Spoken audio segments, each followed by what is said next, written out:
આપણે આગળ સમરૂપતા માટેની શરતો જોઈ, એને લગતા ઉદાહરણો જોયા. હવે ત્યાર પછી જોઈએ સ્વાધ્યાય 6.3. સ્વાધ્યાય 6.3 ભણતા પહેલા આપણે શરતોને પાછી યાદ કરીએ. કઈ કઈ શરતો છે? ખુખુ ખુ, ખુખુ, બાબા બા, બાપુ બા, કાકો બા, આવી શરતો છે આપણી પાસે, જેના આધારે આપણે બે ત્રિકોણને સમરૂપ બતાવી શકીએ. પ્રશ્ન પહેલો જે આપેલ છે એની અંદર આપણને આવું જ કંઈક કરવાનું કીધું છે. અહીંયા મેં આકૃતિઓ દોરેલી છે. પ્રશ્ન નંબર 1 ની અંદર આવી 6 જોડ આકૃતિઓની આપેલી છે, એટલે કે 6 ક્વેશ્ચન પૂછેલા છે.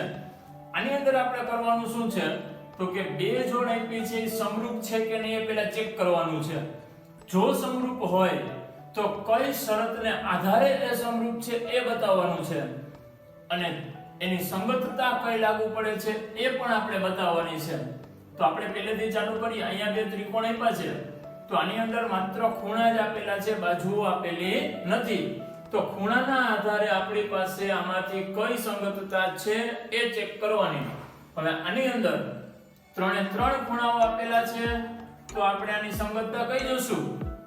પેલી ખુ ખુ વાળી, એટલે કે જો અનુરૂપ ખૂણાઓ સમાન હોય તો બે ત્રિકોણ સમરૂપ છે એવું કહી શકીએ. આમાં એક ખૂણો 60 છે તો સામે હોવો જોઈએ, તો સામે પણ છે. આમાં 80 છે, સામે છે. 40 નો એ પણ છે, તો બે ત્રિકોણ કેવા હોય? સમરૂપ. કઈ શરતના આધારે? તો કે ખુ ખુ શરતના આધારે ત્રિકોણો સમરૂપ છે. તો એની સંગતતા લખવી હોય તો ત્રિકોણ ABC સમરૂપ ત્રિકોણ. એ સાથે કોણ આવે? તો એનો ખૂણો 60 છે, તો સામે 60 વાળો ખૂણો જ લેવાનો P. 80 વાળો ખૂણો Q, તો B સાથે આવશે Q, અને C સાથે વધે R. તો આ આપણી સમરૂપતા. આ રીતેની સંગતતા બતાવવાની. કઈ શરત પ્રમાણે છે શરત લખવાની છે. ત્યાર પછી બીજો પ્રશ્ન આપ્યો છે, એની અંદર માત્ર બાજુઓના માપ જ આપેલા છે. તો બાજુઓના માપવાળી આપણી પાસે શરત છે બા બા બા શરત. હવે આને કઈ રીતે ચેક કરવાની છે? તો અનુરૂપ બાજુના ગુણોત્તર સમાન હોવા જોઈએ. હવે ગુણોત્તર સમાન કરવા માટે અહીંયા બે છે, તો સામેથી આપણે કોઈ પણ બાજુ લઈ શકશું નહીં. 2 ની સાથે જો 6 લઈએ તો આનો ગુણોત્તર શું થશે? 2/6 એટલે 1/3. તો બાકીની બાજુનો ગુણોત્તર આવો થવો જોઈએ. 2/6 હવે નહીં લઈ શકીએ, કેમ કે 6 2 સાથે લીધા. એ સિવાયની કોઈ પણ બાજુ લેશું, માનો કે 3/5 લ્યો, 3/4 લ્યો, તો આવો ગુણોત્તર મળશે નહીં. તો એના માટે આપણે અમુક બાજુઓ પસંદ કરતા જઈએ અને ચેક કરતા જઈએ, તો આપણને ખ્યાલ આવશે કે આમાંથી કયા કયા માપ આપણે લઈ શકીએ. હું આમાંથી 2 લઉં, આમાંથી 4 લઉં, એટલે કે 2/4. તો શું થયું? આપણે આની સાથે આ બાજુ લીધી, એનો મતલબ એમ કે આ 1/2 ગુણોત્તર થયો. 2 2 ઉડી જશે એટલે વધશે 2/3. હવે આમાંથી આપણે લઈએ 3, તો સામેથી જો 6 લઈ લઈએ તો 3/6 એટલે શું થશે? એ પણ 1/2 થશે. એ જ રીતે વૈધા હવે કોણ? તો કે અહીંયા 2.5. આમાં કોણ વૈધું? 5. તો 2.5 ભાગ્યા 5 એટલે એનો ગુણોત્તર કેટલો થશે? 1/2 જ થશે. તો ત્રણેય ગુણોત્તર કેવા મળે છે? સરખા મળે છે. તો આ બાજુઓ કઈ છે? આમાં આપણે લખી શકીએ AB છેદમાં 2 વાળી બાજુ છેદમાં QR બરાબર. આ ગુણોત્તર તો આપણને મળ્યો 3/6. 3 કોણ છે? AC છેદમાં 6 PQ બરાબર 2.5 BC સામે 5 કોણ છે? PR. તો આ બધા જ ગુણોત્તર સરખા મળે છે. એનો મતલબ એમ કે બાબા શરત મુજબ બે ત્રિકોણો સમરૂપ છે. જો બે ત્રિકોણ સમરૂપ છે તો એની સમરૂપતા કઈ લખવાની આપણે? તો એ નક્કી કરવા માટે આપણે શું કરશું? તો પહેલા કોઈ પણ એક ત્રિકોણ નામ આપી દેવાના. ત્રિકોણ ABC. સામે કોણ આવશે? તો A સાથે આપણે સીધો P લઈ નહીં શકીએ. તો એના માટે શું કરવાનું? તો આપણે અહીંયા જે સંગતતાઓ પસંદ કરી છે એની અંદર પહેલા બે ગુણોત્તરની અંદર અંશ અને છેદ જોવાના. બેયમાં કોણ આવે છે? અંશની અંદર A બંનેમાં છે, તો છેદમાં બે વખત કોણ છે? Q. તો A સાથે આવતો હોય Q. B. b ક્યાં છે? પહેલામાં ને છેલ્લામાં. તો છેદમાં બે માં આવતું હોય એવું કોણ? r. તો b સાથે આવશે r. વધ્યું કોણ? p. તો c જ્યાં બે માં હોય છેદમાં પણ બે માં p હોય જ. હવે આપણે આના આધારે જોવા જઈએ તો જો ab ના છેદમાં પેલા બે હોવા જોઈએ qr છે. પેલું ને છેલ્લું ac હોય તો q એટલે કે p અને q હોવા જોઈએ. તો ac ના છેદમાં pq છે. bc પેલા છેલ્લા બે લઈએ તો pr હોવા જોઈએ છે. તો એનો મતલબ એમ કે આપણી સંગતતા સાચી. તો આ સમરૂપતાની શરત થઈ ગઈ. બાબા શરતના આધારે સમરૂપ છે એવું કહી દીધું. હવે જોઈએ ત્રીજું. ત્રીજાની અંદર ગુણોત્તરમાં શું આવશે? આપણે 2 ના છેદમાં 4 લઈએ તો 1 ના છેદમાં 2 મળશે આનો ગુણોત્તર. 3 ના છેદમાં 6 લ્યો તો પણ 1 ના છેદમાં 2 જ મળશે. પણ 2.7 છેદમાં 5 લેશું તો આપણને આ શરત લાગુ પડશે એવું મળશે નહીં. એનો મતલબ એમ કે આ ત્રિકોણો સમરૂપ નથી. બીજો કોઈ ગુણોત્તર આમાંથી એવો નહીં મળે કે જેથી 3 એ 3 અનુરૂપ બાજુના ગુણોત્તર સરખા થાય. એનો મતલબ એમ કે આ બે ત્રિકોણ સમરૂપ નથી. જો સમરૂપ નથી તો આપણે કોઈ શરત લખવાની જરૂર નથી. શરત લખવાની જરૂર નથી તો એની આ રીતે આપણે સમરૂપતા બતાવવાની જરૂર નથી. એટલે આમાં આપણે કંઈ કરવાનું છે નહીં. ત્યાર પછી જોઈએ ત્રિકોણ MNL અને PQR. આની અંદર શું આપ્યું છે? બે બાજુના માપ આપેલા છે. આમાંય બે બાજુના માપ છે અને એક એક ખૂણો આપેલો છે. તો આની અંદર આપણે કઈ શરત લાગુ પાડી શકશું? બાખુબા. બાજુ ખૂણો બાજુ. તો બાજુ અને છેલ્લે બાજુ. તો એમાં બાજુઓ બે શું બતાવે છે? કે અનુરૂપ બાજુના ગુણોત્તર સરખા થવા જોઈએ. અહીંયાથી 2.5 લઈએ, આમાંથી 5 લઈએ તો આનો ગુણોત્તર કેટલો થશે? 1/2. એ જ રીતે આમાંથી 5 અને આમાંથી 10. 5/10 એટલે શું થશે? 1/2. તો અનુરૂપ બાજુઓના ગુણોત્તર સરખા મળી ગયા. હવે ખૂણો. તો વચ્ચેનો ખૂણો પણ બેમાં સરખો છે. એનો મતલબ એમ કે બાખુબા શરતના આધારે બે ત્રિકોણ સમરૂપ છે. હવે શરત લખી આપણે સંગતતા. તો ત્રિકોણ પેલો છે MNL, સમરૂપ ત્રિકોણ. પેલા તો આપણી પાસે ખૂણો જો હોય તો ખૂણો ડાયરેક્ટ લખી શકશું આપણે. અહીંયા m વાળો ખૂણો છે, અહીંયા q વાળો ખૂણો છે. એનો મતલબ એમ કે m સાથે કોણ આવશે? q. તો m ની સાથે આવશે q. હવે mn બાજુ છે 2.5. તો આમાં કઈ બાજુ 5 છે જેની સાથે આપણે ગુણોત્તર લીધો? તો કે pq. તો આમાંથી આપણે m સાથે q લઈ લીધા તો n સાથે કોણ આવે? p. એ જ રીતે ml બાજુનું માપ 5 છે, qr બાજુનું માપ 10 છે. આ બેની આપણે લખી નાખી સંગતતા. તો હવે બાકી કોણ રહ્યું? l સાથે r. તો આ આપણી સંગતતા પણ થઈ ગઈ. હવે એના પછીનું જોઈએ પાંચમું. આની અંદર પણ બે બાજુઓ આપી છે, અહીં બે બાજુઓ છે અને એક એક ખૂણો આપેલો છે. તો પહેલા તો બાજુ જોઈએ. 2.5 છેદમાં 5 એટલે 1/2 ગુણોત્તર થયો. એ જ રીતે 3 અને 6 1/2 ગુણોત્તર થયો. બાજુઓના ગુણોત્તર સમાન છે અને એક એક ખૂણા પણ સમાન છે. પણ હવે અહીંયા ધ્યાન રાખવાનું એ છે કે ખૂણો ક્યાં છે? બાખુબા શરતમાં ખૂણો ક્યાં હતો? વચ્ચે. એનો મતલબ એમ કે બે બાજુ આવતી હોય એનો અંતર્ગત ખૂણો સમાન હોવો જોઈએ. તો અહીંયા આ બે બાજુની વચ્ચે ખૂણો 80 નો છે, પણ અહીંયા આ બેની વચ્ચેનો ખૂણો 80 નો નથી. જો હોત તો શરત બાખુબા લાગુ પડે, એટલે આમાં લાગુ પડશે નહીં. એનો મતલબ એમ કે આમાં આપણે સમરૂપતા વિશે કંઈ કહી શકશું નહીં. હવે જોઈએ પ્રશ્ન 6. બે ખૂણા આની અંદર આપેલા છે, બે ખૂણા આની અંદર આપેલા છે. આમાં 80 અને 70 છે, આમાં 80 અને 30 છે.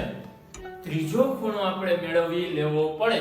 જો ત્રીજો મળી ગયા પછી બે ત્રિકોણની અંદર ખૂણાઓ સરખા થાય તો ખુખુ શરતના આધારે કહી શકીએ કે ત્રિકોણ સમરૂપ છે.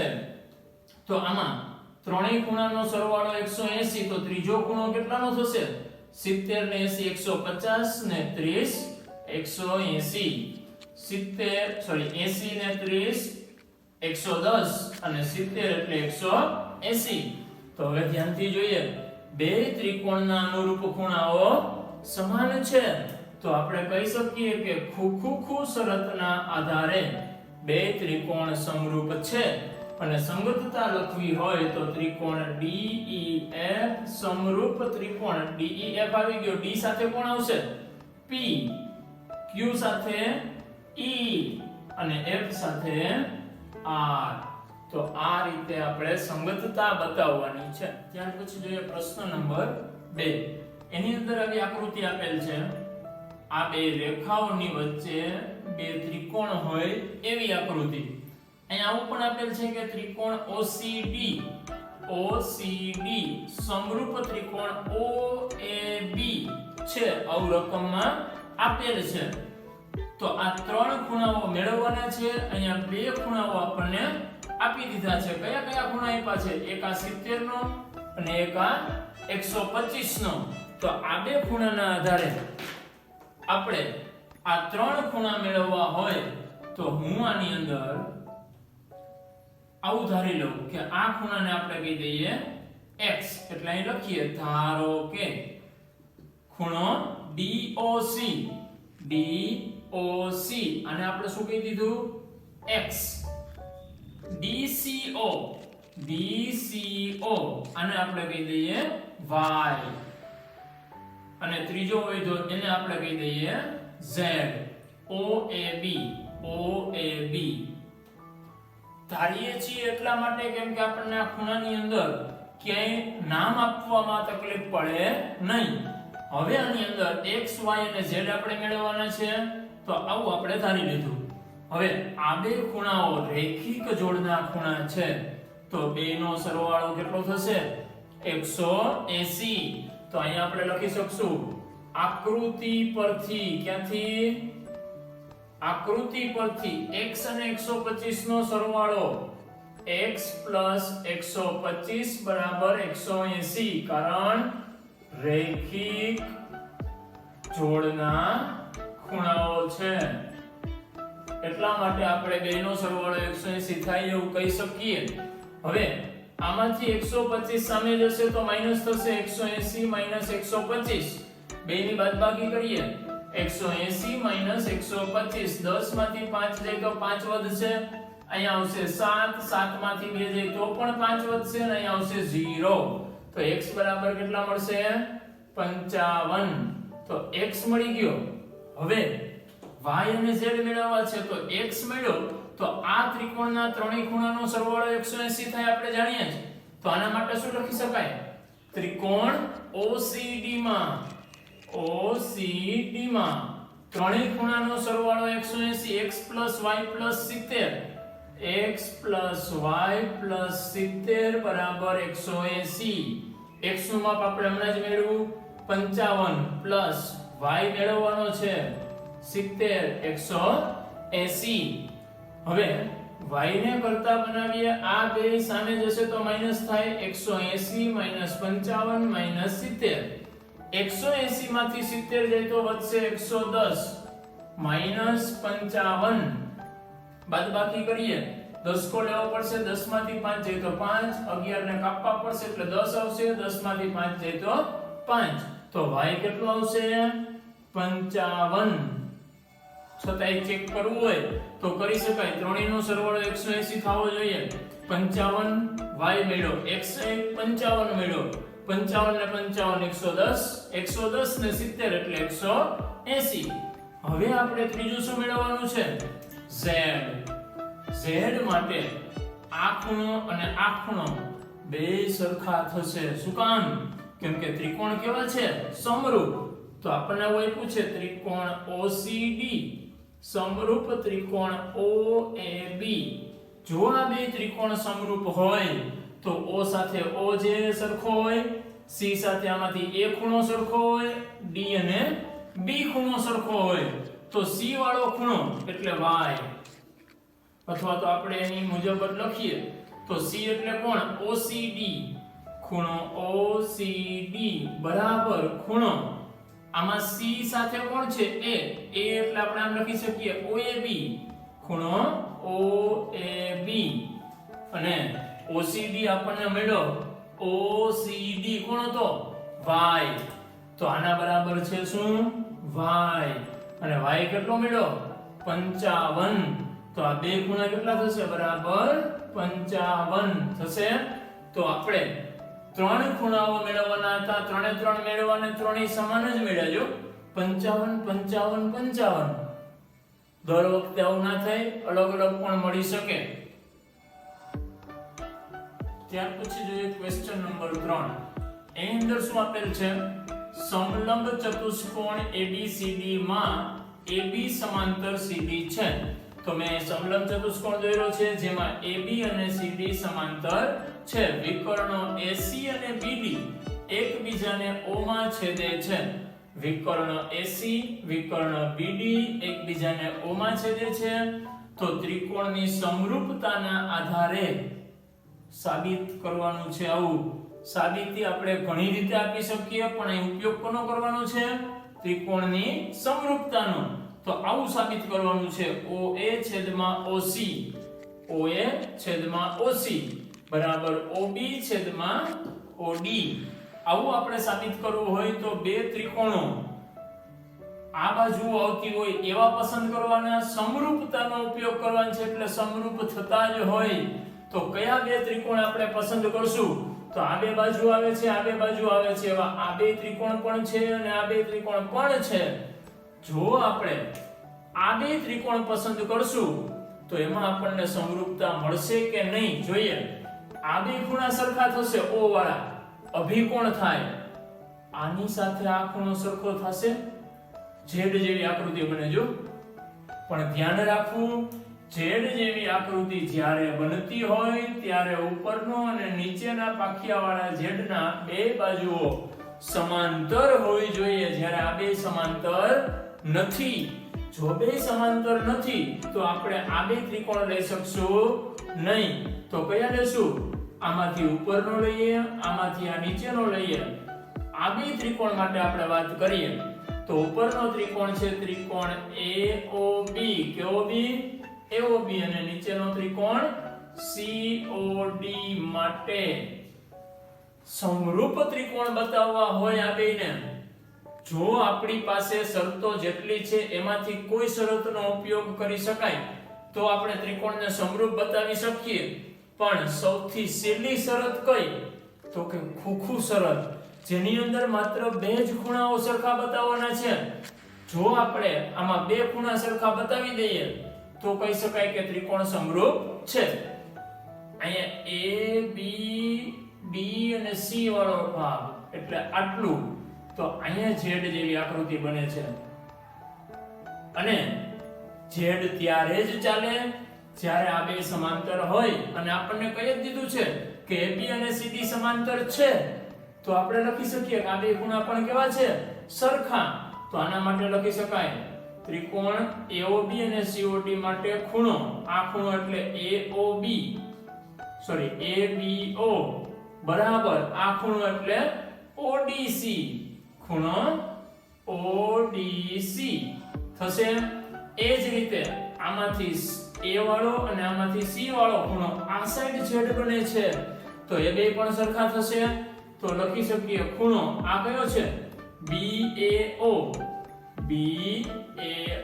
બરાબર ખૂણો આ કયો છે OCD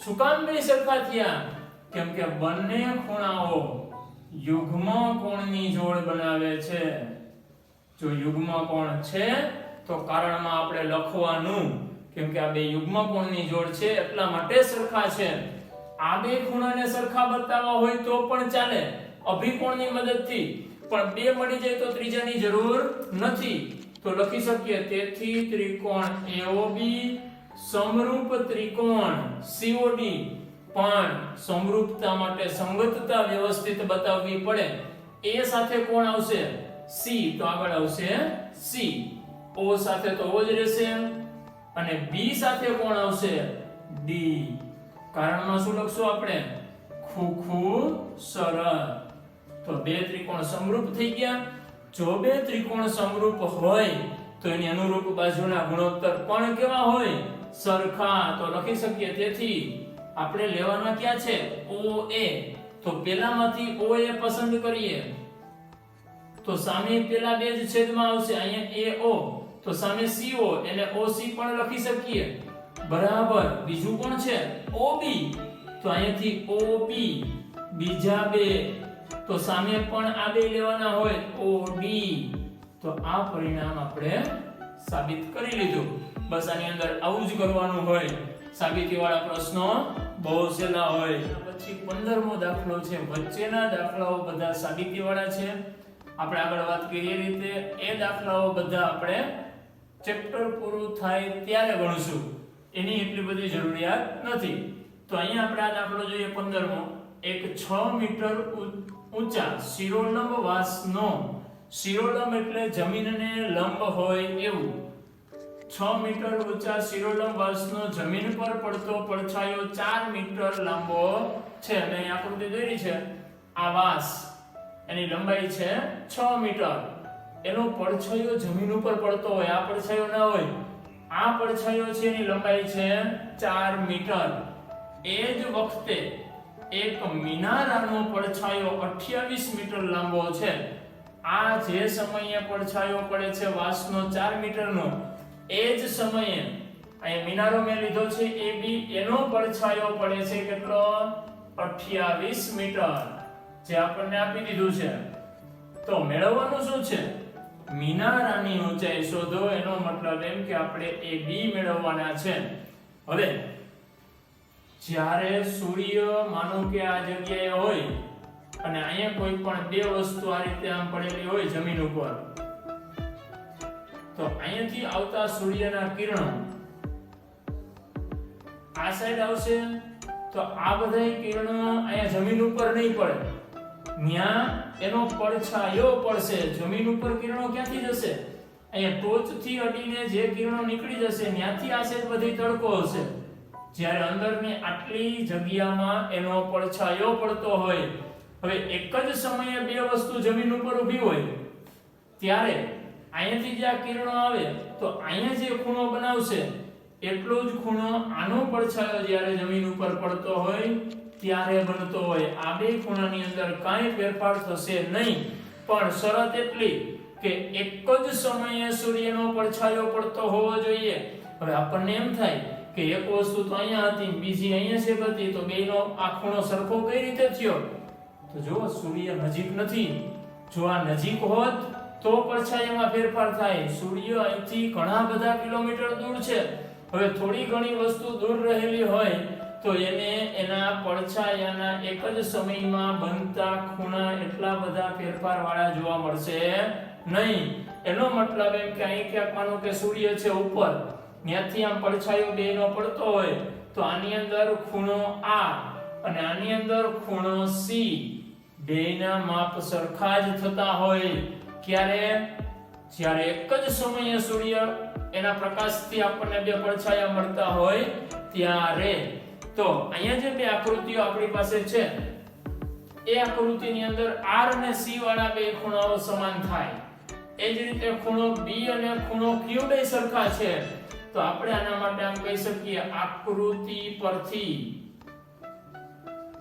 ખૂણો Q બરાબર ખૂણો B કેમ કે બે કેવા ખૂણા છે કાટખૂણા જ્યારે ખૂણો R અને ખૂણો C બે પણ સરખા થશે કેમ કે સૂર્યના કિરણો દ્વારા બે ખૂણા રચાય છે તો બે ત્રિકોણની અંદર બે ખૂણાઓ સમાન થયા તો બે ત્રિકોણ કેવા હશે સમરૂપ ત્રિકોણ તો આપણે લખી શકીએ તેથી ત્રિકોણ PQR સમરૂપ ત્રિકોણ P સાથે કોણ આવશે A Q સાથે કોણ આવશે B અને R સાથે કોણ આવશે C કારણ ખૂબ સરસ આ બે ત્રિકોણ સમરૂપ થઈ ગયા હવે આપણે આમાંથી મેળવવાના હતા AB તો ત્રિકોણ સમરૂપ હોય તો અનુરૂપ બાજુઓના ગુણોત્તર પણ સરખા હોય તો એનો ઉપયોગ આપણે કરી શકીએ અહીંયાથી લઈએ PQ તો સામે શું આવશે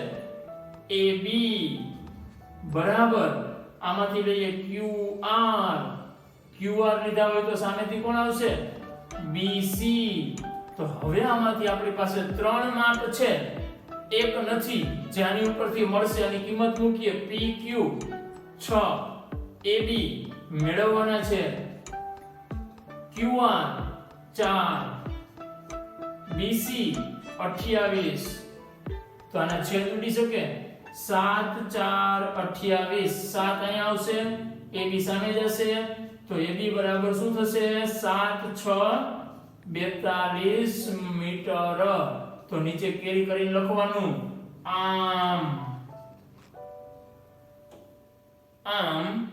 મિનારાની ઊંચાઈ 42 મીટર હશે